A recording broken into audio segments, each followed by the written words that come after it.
ജനങ്ങളെ ദുരിതത്തിലേക്ക് തള്ളിവിട്ട് ജനജീവിതം ദുസ്സഹമാക്കിയവരെ ജനങ്ങൾ വെറുതെ വിടുകയില്ലെന്ന് മുസ്ലിം ലീഗ് ജില്ലാ പ്രസിഡന്റ് CA മുഹമ്മദ് റഷീദ് പറഞ്ഞു.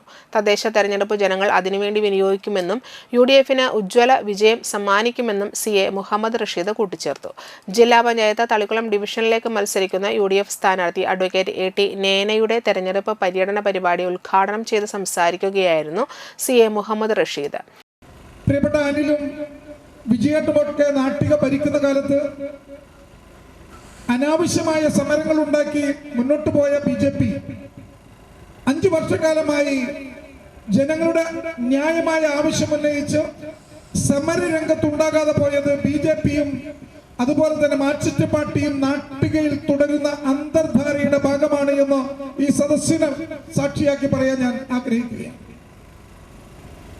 ഇടതുപക്ഷ ജനാധിപത്യ മുന്നണിയുടെ പഞ്ചായത്ത് പ്രസിഡന്റിന്റെ ഓഫീസിലിരിക്കുമ്പോൾ ഫ്രണ്ട് ഓഫീസിന്റെ മുഴുവൻ കാര്യങ്ങളും നിയന്ത്രിച്ച് മുന്നോട്ട് പോയിരുന്നത് BJPയുടെ മെമ്പറായിരുന്നു എന്നത് അവർ തമ്മിലുള്ള അന്തർധാരയുടെ ഭാഗമായിരുന്നു എന്ന് ഈ സന്ദർഭത്തിൽ ഞാൻ സൂചിപ്പിക്കാൻ ആഗ്രഹിക്കുകയാണ്. UDF നാട്ടിക പഞ്ചായത്ത് തെരഞ്ഞെടുപ്പ് കമ്മിറ്റി ചെയർമാൻ നൌഷാദ് ആറ്റുപറമ്പത്ത് അധ്യക്ഷത വഹിച്ചു. DCC സെക്രട്ടറിമാരായ VR Vijayan, Anil Pulikkal, K Dileep Kumar, PM Siddique, KA Kabir, AN Sidhaprasad, KA Shoukathali എന്നിവർ സംസാരിച്ചു.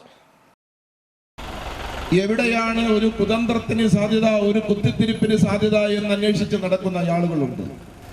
ഈ സമ്മേളനം നടക്കുന്നതിന്റെ തൊട്ടപ്പുറം 3-ാം വാർഡ് കൂടിയാണ്. നാട്ടിക ഗ്രാമപഞ്ചായത്തിലെ 3-ാം വാർഡിൽ ജനാധിപത്യ മുന്നണിയുടെ സ്ഥാനാർത്ഥിക്കെതിരെ ചില ആളുകളെ വേഷം കെട്ടി ഇറക്കിക്കൊണ്ട് വന്നിട്ടുണ്ട്.